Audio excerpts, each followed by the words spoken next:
Telugu capital భక్తి టీవీకి స్వాగతం సుస్వాగతం. నేను శ్రీలక్ష్మి. ఈరోజు మనతో సంస్కృత పండితురాలు, సంస్కృతంలో గోల్డ్ మెడలిస్ట్, కవయిత్రి, రచయిత్రి, ప్రముఖ ఆధ్యాత్మికవేత్త డాక్టర్ శ్రీమతి కుప్ప విజయశ్రీ గారు ఉన్నారు. విజయశ్రీ గారు నమస్కారం అండి. నమస్కారం శ్రీలక్ష్మి గారు. విజయశ్రీ గారు మూక కవి రచించిన మూక పంచశతిలో శ్లోకం చాలా అద్భుతంగా వివరించారు. తేనె ధారలు మధురిమలు అని చాలా చక్కగా చాలా అందంగా వర్ణించారు. ఇప్పుడు ఏ శ్లోకం చెప్తారు, ఏమి వివరిస్తారు? ఇవాళ అండి మనం ఇంకొక శ్లోకం చెప్పుకుందాము. ఇవాళ మనం 28వ శ్లోకానికి వచ్చామండి. ఈ శ్లోకంలో కూడా మనకి 27వ శ్లోకంలో కూడా కొన్ని బీజాక్షరాలను ఇచ్చాడు మహాకవి. బీజాక్షరాలు క్లీంకారం ఇచ్చాడు, హ్రీంకారం ఇచ్చాడు, ఐంకారం కూడా ఇచ్చాడు.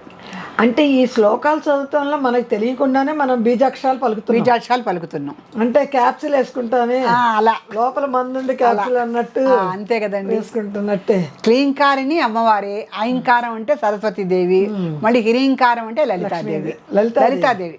హ్రీంకారం ఇలా ఈ ముగ్గురు దేవతలు ఇక్కడ వచ్చేసరి ఇవన్నీ బీజాక్షరాలే 27లో. ఇప్పుడు 28లో పంచదశి మంత్రానికి సంబంధించినటువంటి అక్షరాలు అంటే మొదటి అక్షరం వస్తుందన్నమాట. ఆ అక్షరం గురించి శ్లోకం అంతా ఏకారం మీద రాశాడండి. కకారాలు రాస్తున్నారు, ఏకారాలు కూడా అంటే ఆ పంచదశి మంత్రంలో, అంటే సభాముఖంగా చెప్పకూడదు, నేను ఆ మంత్రం చెప్పట్లేదు. పంచదశి మంత్రంలో 15 అక్షరాలు ఉంటాయి. ఆ 15 అక్షరంలో రెండో అక్షరం ఏ. ఆ రెండో అక్షరమైనటువంటి ఏకారం అన్నమాట. ఏకామ్రేశ్వరుడు అంటాడు. ఏ రాయంగా ఏ రాస్తాం, ఏకామ్రేశ్వరుడు. ఆ ఏకారాన్ని దీంట్లో పెట్టాడు అన్నమాట. ఇక్కడ ఏణ శిశు దీర్ఘలోచన ఏకారం వచ్చింది చూడండి. ఏణ శిశు దీర్ఘలోచన. ఏనః పరిపంతి సంతతం సమతాం. రెండోసారి ఏకారం వచ్చింది. ఏకామ్రనాథ జీవితం ఏవం పద దూరమే అవలంబే. ఇది శ్లోకం. ఇక్కడ ఒకసారి మళ్ళీ శ్లోకం చదువుతానండి. ఏణ శిశు దీర్ఘలోచన ఏనః పరిపంతి సంతతం నమతాం ఏకామ్రనాథ జీవితం ఏవం. ఇది చాలా ముఖ్యమైనది ఇక్కడ. ఏవం పద దూరమే కవలం అవలంబే అంటే పద దూరమేకం అవలంబే. ఈ అవలంబే అనేది ఒకటి, ఏవం అనేది చాలా ముఖ్యమైనవి ఇక్కడ.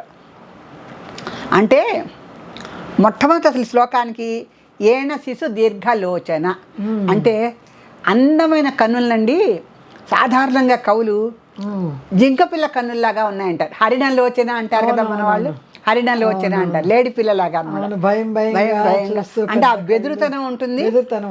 మనం ఇప్పుడండి లేళ్లను చూస్తే వాటికి ఎవరో కాటిక పెట్టినట్టు చక్కగా నల్లటి కళ్ళు ఉంటాయి. మామూలుగా అందరూ కాటిక పెట్టుకుంటేనే నల్లటి కళ్ళు ఉంటాయి. కానీ ఈ మంచి జాతి ఆవులకి, ఈ లేడి పిల్లలకి నల్లటి కళ్ళు ఉంటాయి. ఇలా కింద నల్లగా కాటిక పెట్టు, మంచి కనురెప్పలు, దట్టమైన కనురెప్పలు కూడా ఆవులకు కూడా ఉంటాయండి. కళ్ళకి కాటిక పెట్టినట్టే ఉంటాయి. మంచి జాతి గోవులు ఉంటాయి వాటికి ఉంటుంది. తెల్లటి ఆవు, నల్లటి కళ్ళు ఉంటాయి వాటి. లేగదూడలు ఎంతో ముద్దుగా ఉంటాయి. అలా ఇక్కడ అమ్మవారిని ఎలా వర్ణిస్తున్నాడంటే ఏన శిశు దీర్ఘలోచన. చక్కగా మంచి ఆ జింక పిల్లలకి ఉన్నటువంటి చక్కటి విశాలమైనటువంటి నల్లని కళ్ళు, అంటే పొడవు, వెడల్పు, నలుపు, ఈ మూడు ఉన్నటువంటి దీర్ఘలోచన అంటారు. దీర్ఘలోచన ఆకర్ణ దీర్ఘనైనా అంటారు కదా, చెవుల వరకు పాకినవని కవులు వర్ణిస్తారు. అంత పెద్ద పెద్ద అంటే పొడుగు వెడల్పు కూడా ఉండి నల్లగా ఉంటేనే కలువరేకులు అంటారు. కలువరేకులు చక్కటి ఉపమానం చెప్పారు మీరు. కలువరేకులు వంటి కన్నులు అనమాట అమ్మవారి. ఇక్కడ కాతే ఏణ శిశు దీర్ఘలోచన అన్నాడు కనుక జింక పిల్లల్లాగా నల్లటి కళ్ళున్న అమ్మవారు. తర్వాత ఏనః పరిపంతి సంతతం సమతాం నమతాం. ఇది చెప్తున్నాడు. ఏనః పరిపంతి సంతతం నమతాం. ఎవరైతే అమ్మవారికి నమస్కరిస్తారో వారి పాపాలకు ఆవిడ విరోధిలాగా ఉంటుంది. ఆ చెప్పడం చూడండి కవి. అంటే ఇప్పుడు మనం కొన్ని పాపాలు చేస్తాం, అమ్మవారికి దండం పెట్టుకుంటాం. మన పాపాలకు విరోధి ఎవరు? పుణ్యం. అంతే కదా, పాపానికి విరోధం పుణ్యమేగా. ఎవరైతే వ్యతిరేక పదం. ఎవరైతే అమ్మవారికి నమస్కరిస్తారో వాళ్ళ పాపాలకు ఆవిడ విరోధిలాగా ఉంటుందట. ఎంత బాగా రాశాడు చూడండి. అంటే వాళ్ళ పుణ్యం వస్తుందని చెప్పడం కాదు, ఆవిడకి నమస్కరిస్తే పుణ్యం వస్తుందని రాస్తారు అందరూ. అవును. ఇతను కవి ఎలా రాశారు? తన కవిత్వంతో పాపాలకు వ్యతిరేకం, పాపాలకి విరోధిగా ఉంటుందట అమ్మవారు.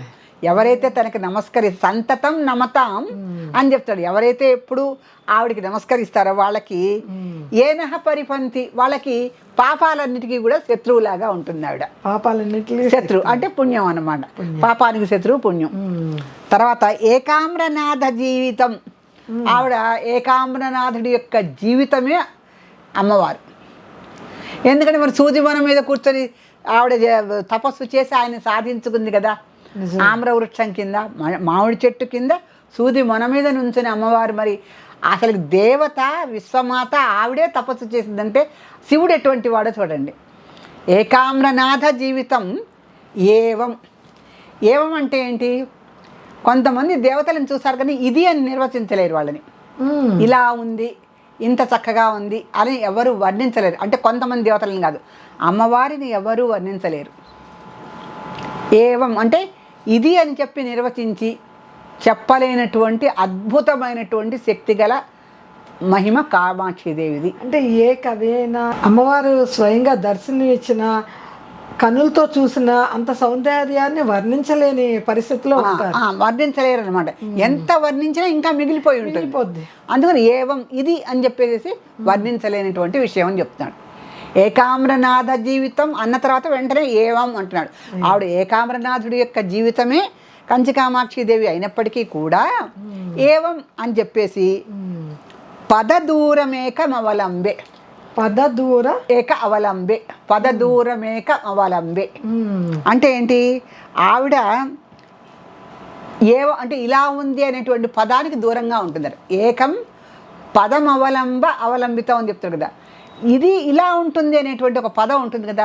ఈవిడ చక్కగా అందంగా ఉంటుంది, ఈవిడ చక్కగా సన్నగా నాజుగ్గా ఉంటుంది అనేటువంటి పదాలకు ఆవిడ దూరం అంట. అంటే ఆవిడని వర్ణించేటువంటి పదాలే లేవు. ఆవిడని వర్ణించగలటువంటి శబ్దజాలమే మన యొక్క నిఘంటువుల్లో సరిపోదు. వేదమాత కదండి. ఆవిడ ఎక్కడ వర్ణించగలుగుతాం. అందుకని ఏవం అనేటువంటి ఒకనొక పదానికి దూరం, ఆవిడ దూరంగా ఉంటుంది. ఇలా ఉంటుంది అని చెప్పడానికి పదం లేదు. ఏ పదమైనా ఆవిడ దూరంగా ఉండాల్సిందే. ఇది అని ఇదమిద్దంగా నిర్వచించలేనటువంటి అద్భుత శక్తే కంచి కామాక్షిదేవి అన్నమాట. అందుకని అటువంటి దేవతని అవలంబే నేను ఆశ్రయించి ఉంటాను. నేను ఆశ్రయించే దేవత ఎవరంటే లేడి వంటి కన్నులు కలది, ఏకామ్రనాథుడికి జీవితమైనది. ఎవరైతే తనకి నమస్కరిస్తారో వాళ్ళ యొక్క పాపాలకు శత్రువుగా ఉండి అంటే పుణ్యాలనిచ్చేది. ఇవన్నీ కాక ఏవం అనేటువంటి పదానికి దూరంగా ఉంటుంది. అంటే ఇటువంటిది అమ్మవారు ఇలా ఉంటుంది అని చెప్పేటువంటి విషయానికంతంగా అందనట్లంత దూరంగా ఉంటుంది. ఏ పదానికి ఏ శబ్దానికి అందనటువంటి దూరంలో అమ్మవారు ఉంటుంది కనుక ఏవం పద దూరం. అటువంటి ఆవిడ్ని నేను అవలంబే ఆశ్రయిస్తున్నాను. నేను ఎటువంటి కంచి కామాక్షిదేవిని అవలంబిస్తున్నాను మామూలుగా అనుకుంటున్నారేమో మీరు అని మూక కవి చెప్తున్నాడు. ఏవం అని నిర్వచించలేనటువంటి అద్భుత కంచి కామాక్షిదేవి యొక్క శక్తిని నేను అవలంబే ఆశ్రయించి ఉంటున్నాను అని చెప్తున్నాడు. చూడండి, చెన్నైలో మాంగాడి అన్న ప్రాంతంలో అమ్మవారు సూది మన మీద నుంచొని తపస్సు చేసింది. అక్కడున్న మామిడి చెట్లన్నీ కూడా కాలిపోయినాయి అంటారు. అవును. శంకరాచార్యుల వారు వెళ్ళి ఆ ప్రాంతాన్నంతా పునరుద్ధరణ చేశారు. అవును. చాలా చాలా మహిమగల చాలా మాంగాడి అంటేనే ఆ కామాక్షిదేవి సూది మన మీద నుంచొని తపస్సు చేసింది అంటారు. అందుకనే చూడండి, సాయంత్రం అయ్యి దీపాలు పెట్టిన తర్వాత ఏ మార్వాడి వాళ్ళు ఏ షాపుల వాళ్ళు సూదులు అమ్మరు. సూది అన్నది సూదులు అమ్మరు. ఎందుకో ఈ సెంటిమెంట్ మనకు ఉండబట్టి ఈ సెంటిమెంట్ అమ్మవారు సూది మనం ఇచ్చేది సాయంత్రం అంటే ఈ అసలు సంధ్య వేళక అటువంటి అమ్మరు. పసుపు కుంకాలు కూడా అమ్మరు కదండి. పసుపు కుంకాలు కూడా అసలు సంధ్య వేళ దాటిన తర్వాత అమ్మరు సాధారణంగా. ఒకవేళ అమ్మవలసి వస్తే రెండు పొట్లాలు కట్టి పెడతారు. ఒక కిలో కుంకం ఇస్తే ఇంకో చిన్నది ఓ 10 గ్రాముల పొట్లం మళ్ళీ అక్కడ పెట్టి 2 తీసుకోండి అమ్మా అంటారు. ఒక పొట్లం కట్టారు, రెండు పొట్లాలు కడతారు. మాత్రం అసలు అమ్మరు. సూది మాత్రం అస్సలు ఇవ్వరు.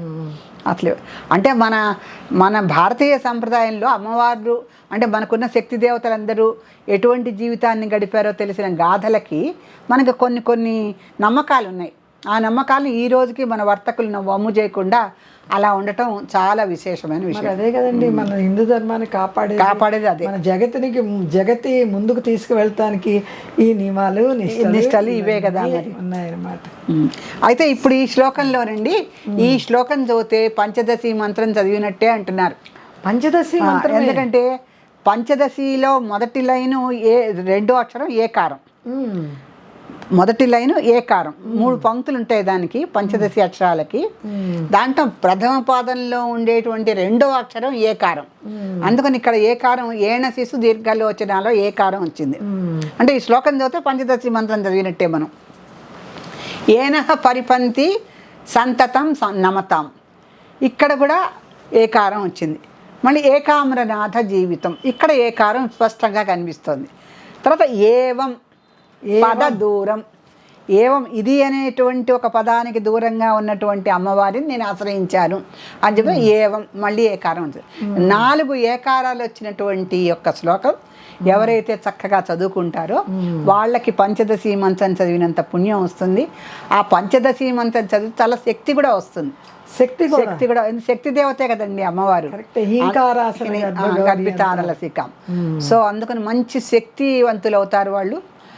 ఇది చదవటం వలన పునర్జన్మ కూడా ఉండదండి. పంచదశి మంత్రం కూడా ఉండదు, ఉపాసించిన వాళ్ళకి పునర్జన్మ ఉండదు. అయితే హాయిగా చేసుకోవాలి ఈ శ్లోకాన్ని. అందుకని ఈ శ్లోకం 28వ శ్లోకం చాలా చెప్పుకోదగ్గది. ఆర్య శతకంలో 28వ శ్లోకం చాలా అద్భుతమైన శ్లోకం అని చెప్పుకోవాలి. శ్రీమాత్రే నమః. విజయశ్రీ గారు, సదాశివ కుటుంబంలో ఈరోజు అమ్మవారు ఎవరింటికి వెళ్తుందో లక్కీ డ్రాలో తెలపండి. తప్పకుండానండి.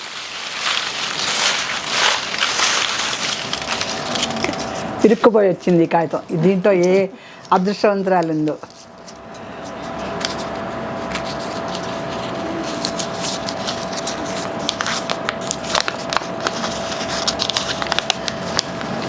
ఎం భాగ్యలక్ష్మి, శ్రీకాకుళం. భాగ్యలక్ష్మి, నీ భాగ్యం పండిందమ్మా, అదృష్టం, నీకు అమ్మవారి పుస్తకం లభిస్తుంది. ఈ పుస్తకం కోసం ఎంతమంది అరులు చాస్తూ ఎదురు చూస్తున్నారో అందరికీ మేము సకాలంలో అందించలేక ఈ లాటరీ సిస్టమ్ పెట్టాము. తప్పనిసరిగా ఎక్కువ లాటరీలు తీసి సకాలంలో అందరికీ అందించాలని మా ప్రయత్నం. సో దాంట్లో అమ్మవారి భాగ్యానికి నోచుకున్న వాళ్ళు రోజుకి 4-5 కూడా వస్తున్నారు. మేము లాటరీలు తీస్తూనే ఉన్నాము. ఏ రోజు లాటరీ తీయకుండా స్టూడియోలో ఆ ప్రోగ్రామ్స్ జరగటం లేదు. అందుకని భాగ్యలక్ష్మి, నీ భాగ్యం పండింది. నీకు అమ్మవారి పుస్తకం త్వరలో లభిస్తుంది. శ్రీకాకుళం ఉన్నావు కనుక హైదరాబాద్ నగరం నుంచి శ్రీకాకుళం రావడానికి కొంత సమయం పడుతుంది.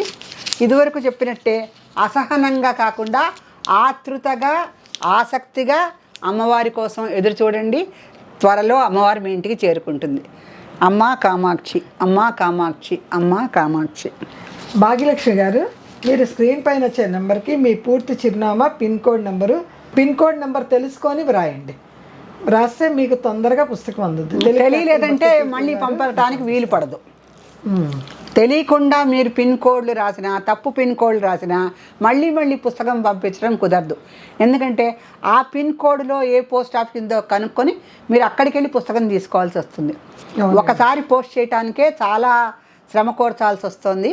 పిన్ కోడ్ నెంబర్ ఎవరైనా రాంగ్ రాసిన వాళ్ళు ఉంటే ఒకసారి దానికి సంబంధించిన పోస్ట్ ఆఫీస్కి వెళ్ళి ఒకసారి వెతకండి, దొరుకుతుంది. విజయశ్రీ గారు ఒకరు రాశారు, నాకు పుస్తకం వచ్చిందంటే మా చుట్టాలందరూ చాలా మంది అడుగుతున్నారు, మీరు పుస్తకాన్ని ఎవరికి అందించొద్దు, ఎర్రటి బట్టలో చుట్టి చాలా జాగ్రత్తగా పెట్టుకోండి, పవిత్రమైనది మనం అలాగే చెప్తున్నాం, మీరు భావించాలని చెప్పారు, మరి నేను ఏం చేయనండి అంటున్నారు. అంటే చుట్టాలందరికీ కూడా మన ఛానల్కి రాసి కనుక్కోమని చెప్పడమే అంతే. ఆవిడ ఎలా పుస్తకం పొందారో వాళ్ళ చుట్టాలు కూడా అలాగే పొందమని చెప్పడం. అంటే మనం ఒక ప్రొసీజర్ ఏర్పాటు చేసాం, ఆ ప్రొసీజర్లో పుస్తకం అందిస్తున్నాం. అలా చేయకుండా వాళ్ళకి మనం ఇవ్వటం అనేది నియమాలకు వ్యతిరేకంగా మనం వెళ్ళలేం కదండి. ఆ అమ్మాయి మీరు చెప్పింది చాలా కరెక్ట్ అండి. ఆమె ఎలా పుస్తకం పొందిందో అలాగే చుట్టాలు కూడా వస్తే అమ్మవారు ఏముందండి, యోగంలో ఉంటే వెంటనే వచ్చేస్తుంది, లేకపోతే 4 రోజులు వేచి చూడాలి, లేకపోతే రోజు మీరు నామానికి ఎంతో విపులంగా వివరంగా చెప్తున్నారు, అవి రాసుకోవచ్చు కానీ అందరికీ పుస్తకాలు అయితే అందుతాయి. పుస్తకాలు అయితే అందరికీ అందించే ప్రయత్నం మేము చాలా గట్టిగా చేస్తున్నాము. ఈ లోపల ఉపశమనం కోసమే నామాలను అందిస్తున్నాం, నామ ఫలితాలను కూడా అందిస్తున్నాం. అవునండి. ఏ ఫలితాల కోసం అయితే మీరు ఎదురు చూస్తున్నారో ఆ ఫలితాలు మాకు వీలున్నన్ని అందిస్తూనే ఉన్నాం. సో ఈ లోపల మీరు ఆ నామాలు చదువుకొని శ్రద్ధగా దీక్షగా నామపారాయణం చేసుకోండి పుస్తకం అందే వరకు. అది అమ్మ కామాక్షి, అమ్మ కామాక్షి, అమ్మ కామాక్షి.